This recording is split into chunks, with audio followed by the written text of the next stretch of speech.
Mas essa questão da rejeição, lá para o final, Roveran, eles falam de São Paulo, né? Você acompanhou ontem, você viu o último debate ontem.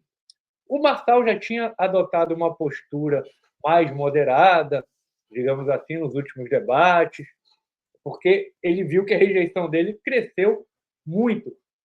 O quanto pesa esse fator rejeição? Porque nessa mesma matéria aí que a gente estava assistindo, eles mostram Boulos e Marçal praticamente com 50% de rejeição, os dois empatados lá em cima. Quanto pesa a rejeição numa eleição, Soberano? A rejeição são pessoas que respondem a seguinte pergunta: em qual candidato você não votaria de jeito nenhum? São pessoas extremamente decididas, né? E a questão é que, num cenário generoso, o Marçal e o Boulos estão com 50% de rejeição. Essa rejeição ela é maior, eles sabem disso. E isso é porque dos 9 milhões de títulos de eleitores que tem na cidade de São Paulo, a boa parte deles é de idosos. E o grande lance dos idosos é que votam mais nos candidatos da direita é que eles têm uma forte influência sobre os mais jovens, né? Então, a grande faixa de rejeição sobre o Boulos e sobre o Marçal está apostando muito no público mais jovem, só que o público mais jovem é o público que está chegando agora na política. É o público que vai ser fortemente influenciado pelos mais velhos. E o Nunes e a Tabata estão apostando na popularidade entre os mais idosos, entre os mais adultos, etc., né? E esse é o que é o grande lance. Esse é o que é o grande lance. Essa semana tudo deve mudar. Você veja que o Marçal cometeu um erro estratégico terrível. A gente lá no bunker tinha feito essas análises. O que a gente falou? No final de agosto, eu falei numa análise o seguinte, né? Tava você, tava o Oscar, tava o Oscar, não tava você, tava o doutor Eduardo, tava a Rose, o Marcel, uma série de analistas ali, né? O que a gente falou ali? A gente falou o seguinte, falou, olha, é necessário que, após essa primeira quinzena de apresentação, o Marçal mude o seu personagem. Ele já veio como apostando alto na polêmica, ele se lançou e se colocou na pole position, ele criou uma disputa entre os três candidatos ali, os três que estão na frente, né? Todas as pesquisas revelam uma disputa acirrada entre os três candidatos. As pesquisas da Veritá mostram ele com 32%, 31%. Na última pesquisa da Veritá, ele encolheu para 31%. A Veritá fez uma sacanagem de dizer assim, olha, e se o cenário criou um cenário fictício no qual só tivesse os três candidatos, né? Marçal, Boulos e Nunes. Aí, nesse cenário que não existe, o Marçal saiu com 34%, mas é um cenário fraudulento. Por quê? Porque ele não existe. Porque são 6 candidatos na realidade e não 3. São 6 candidatos e não 3. Esses 34% não existe, na verdade ele é 31%. E em comparação com a pesquisa anterior da Veritá, onde ele teve 32%, na verdade ele retraiu 1 ponto. E ele não é idiota, ele sabe disso. Marçal pode ser qualquer coisa menos burro. Ele está olhando a pesquisa da Veritá, ele dá até um sorriso amarelo quando fala dela, porque ele sabe que ele não cresceu. Ele, na verdade, retraiu. E ele tem consciência disso. Quem cresceu, na verdade, foi o Nunes, né, nessa pesquisa. Só que também a pontuação não justifica, da própria Veritá, a pontuação não justifica nenhuma comemoração antecipada da parte dele. Na pesquisa da Vox, o Boulos está na frente com 28%. Nas demais pesquisas comerciais, Datafolha, Big Data, 100% cidades, esses outros institutos, há empate técnico naquela linha dos 3 pontos percentuais. Nas pesquisas internas, aquelas que não podem ser divulgadas, o Nunes está na frente com 28%. Então, assim, a gente não sabe o que vai acontecer. Não é possível predizer o que vai acontecer. O que nós podemos dizer é que se a eleição fosse hoje, né? Se a eleição fosse hoje, se ele fosse nesse momento aqui, dia 29 de setembro, haveria segundo turno. Por quê? Porque para que alguém diga que não haverá segundo turno, é porque a pessoa tem mais de 45 pontos nas pesquisas. Se alguém pontuar para cima de 45 pontos, pode ter certeza que não vai ter segundo turno, né? E não tem ninguém pontuando acima de 45, né? Pode ser que essa semana tudo mude. Por quê? Porque teve debate de ontem, né? A gente já viu um efeito das pesquisas, por mais que muita gente diga, não acredito em pesquisa, mas a equipe de marketing acredita, né? A equipe dos publicitários acredita, por quê? Porque ele mudou de comportamento. Ontem ele foi o menininho, bonitinho, bonzinho, bom menino da vovó, do cabelo penteadinho do ladinho, você entendeu? Então ele chegou ali, ele ficou se segurando, deu umas pancadinhas, mas vamos ser francos. Quando a gente terminou as leituras da primeira quinzena, toda eleição é dividida em 3 estágios. A primeira quinzena, que é o estágio de apresentação dos candidatos, onde as pessoas vão se identificar com algum. Tem a menina aqui, a Isis, tem aqui a Isis Mônica, dizendo que ela torce para o Marçal, que todas as pesquisas são manipuladas. Eu não sei se são manipuladas ou não. Eu sei que podem ser manipuladas, eu conheço o processo interno. Agora posso... As pesquisas que mais valem não são as pesquisas internas? Você que sabe mais do que eu, me responde. Internas são as pesquisas que valem, porque nessas não admite sacanagem, tá? Essa, inclusive, vem com o selo proibida divulgação, e se eu divulgar, eu tenho elas, se eu divulgar essas pesquisas, eu vou em cana, né? E nessas pesquisas o Marçal não está na frente. O Marçal está em terceiro com 18, 19 pontos. Agora,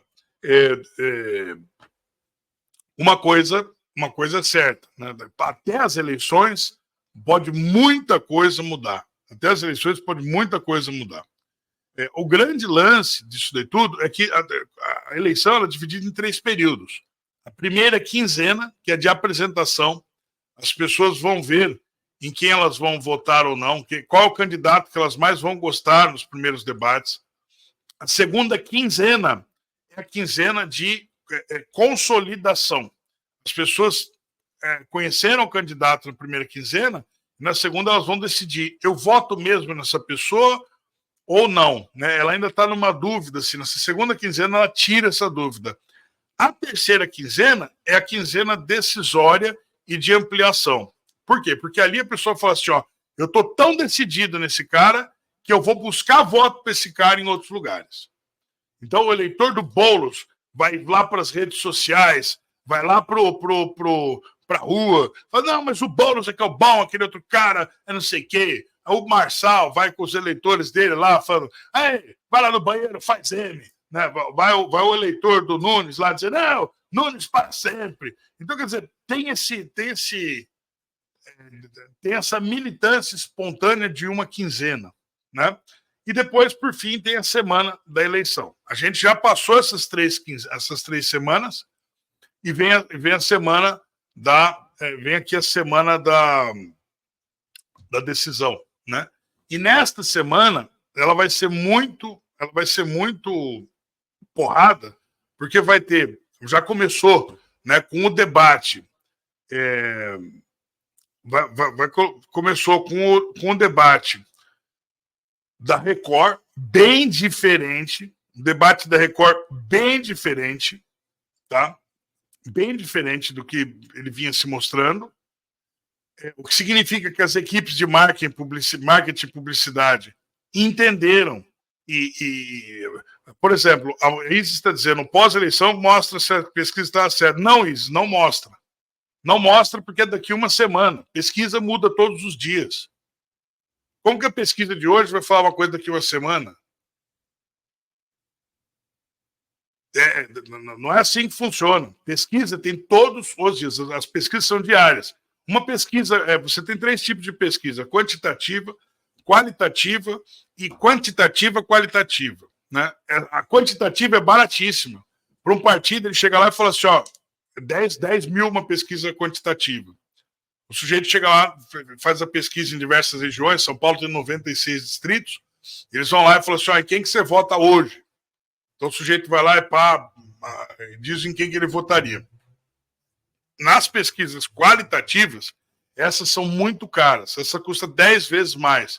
Na qualitativa, o sujeito chega lá e fala assim, fulano, entra aqui no prédio, vamos conversar, toma um cafezinho, né? Senta aqui na cadeira acolchoada. Essa daí é chique.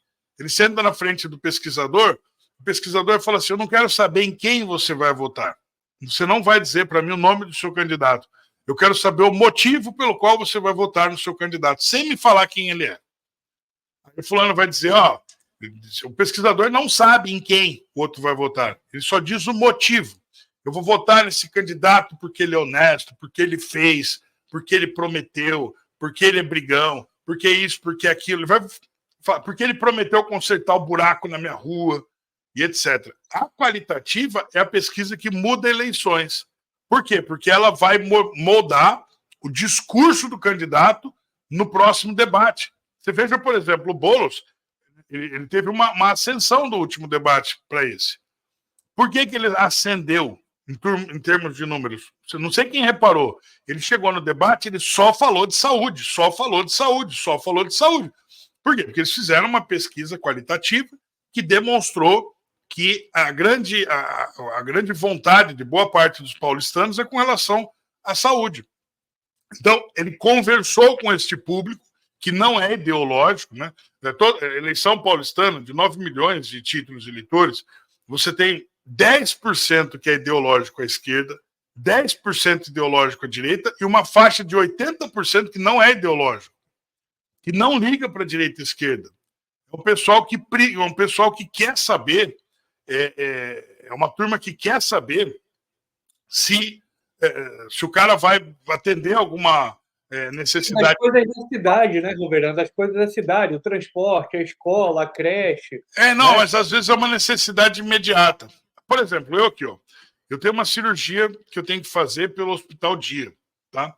Pela rede Hospital Dia. Eu estou esperando essa cirurgia, sabe quanto tempo? Eles falam, espera aí que a Secretaria de Saúde vai liberar. Eu estou esperando. E assim, eles falam, tem que fazer o exame e tal. Aí me joga para fazer o exame na Vila Inhokunhé. Eu não estou brincando. Eu estou no extremo oeste. Me jogaram para fazer esse exame no extremo leste da cidade, sendo que tem hospital aqui do lado. Aí, eram 3 exames que eu tinha que fazer. Me mandaram fazer um no Hospital de Pirituba, que é aqui do lado da Paiapé, o outro no Hospital Dia da Penha, que é do outro lado da cidade, e o outro da Vila Inhokunhé, que é do outro lado da cidade. E aí, quando eu estava com os 3 exames prontos, cheguei lá e eles falaram, beleza, agora é só esperar a Secretaria de Saúde te chamar. E quando é? Não sei. Né? Então, assim, tem muita gente que está nessa situação. As pessoas que estão nessa situação não são ideológicas, elas não estão ligando para ideologia.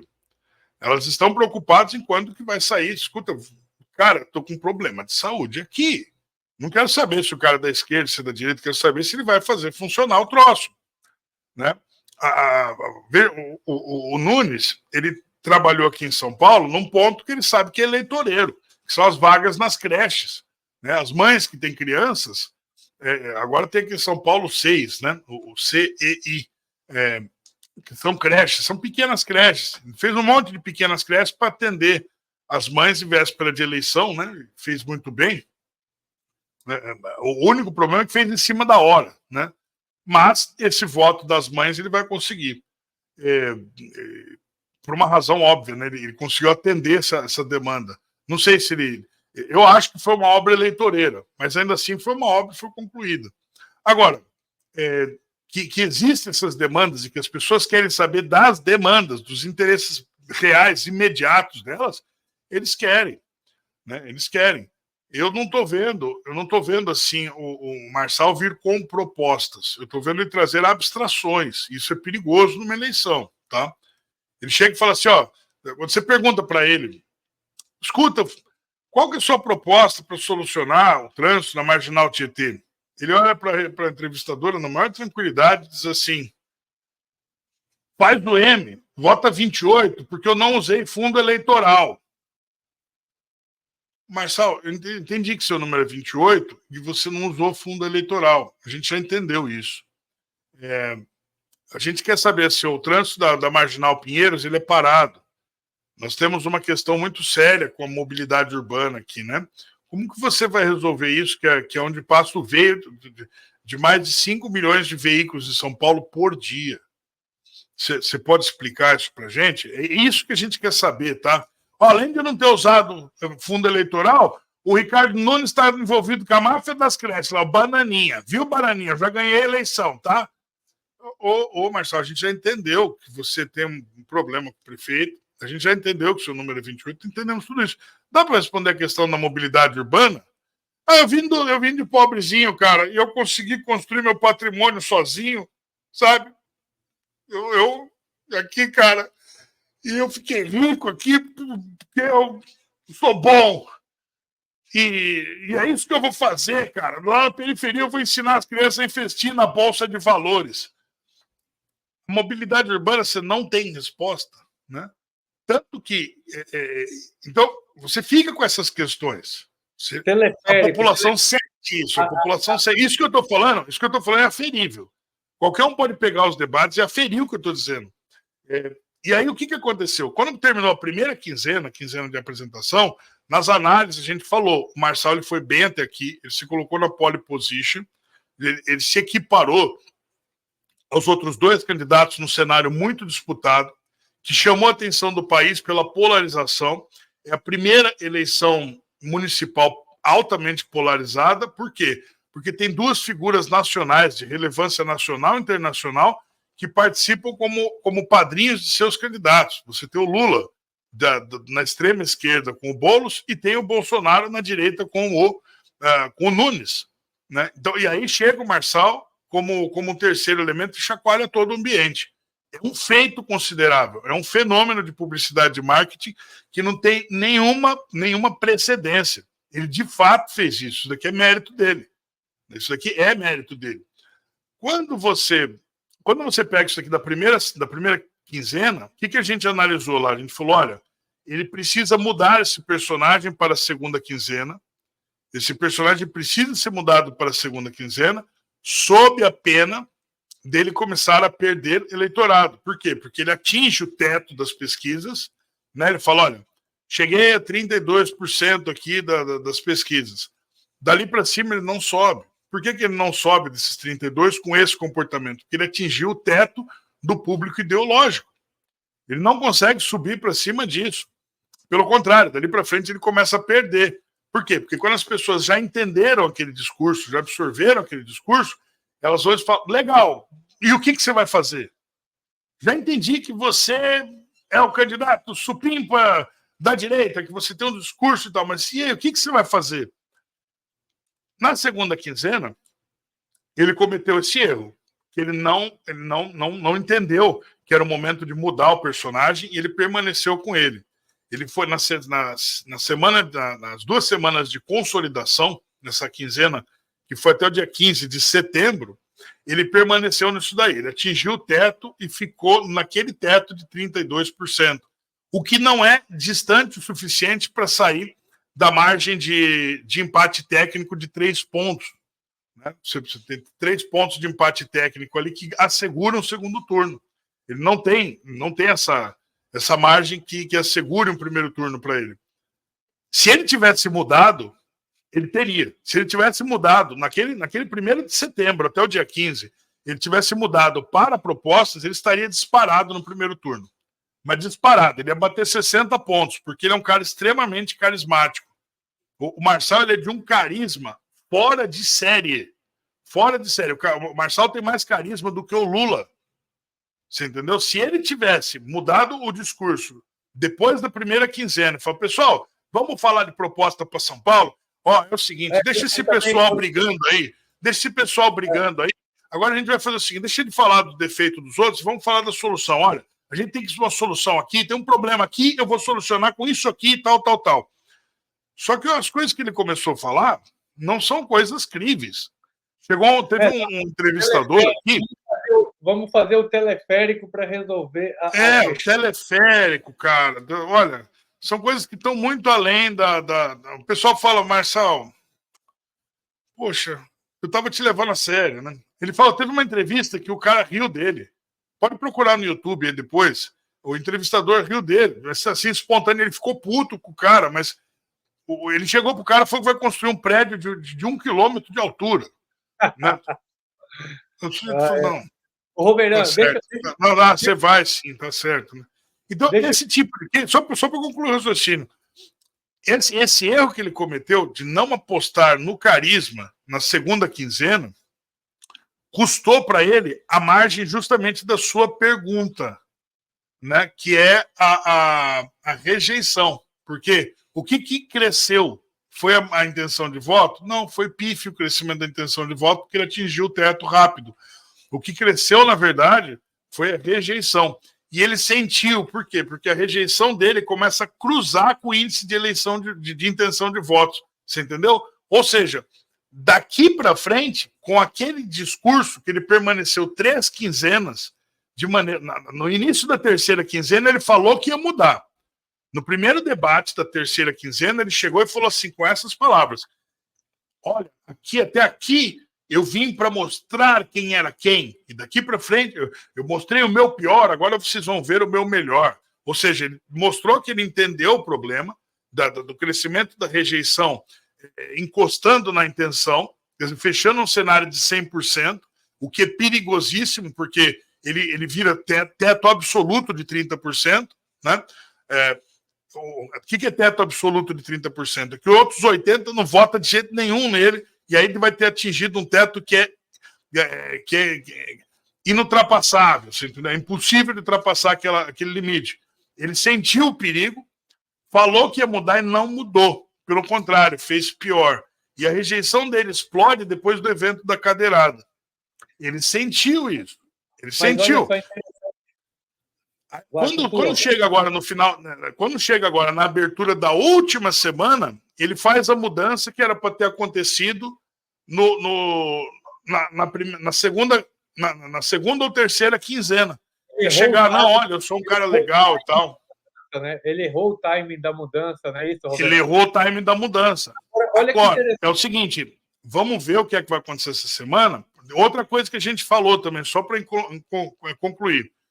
Outra coisa que a gente falou lá no começo da campanha, que é o seguinte, ele está gastando muita energia e muita munição na primeira quinzena. E está todo mundo parado assim, ó.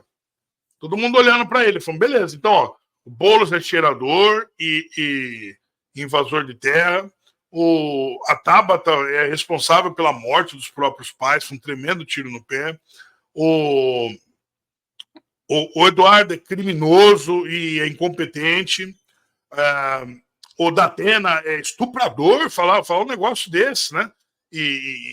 Bom, enfim, ele chegou, ele soltou toda a munição. E todo mundo ficou, exceto o Datena, todo mundo ficou olhando para ele de braço cruzado. Beleza, fala aí. Agora chega a última semana de eleição, que é o momento de soltar toda a energia. Por quê? Porque agora vai ao racha, não tem mais para onde correr.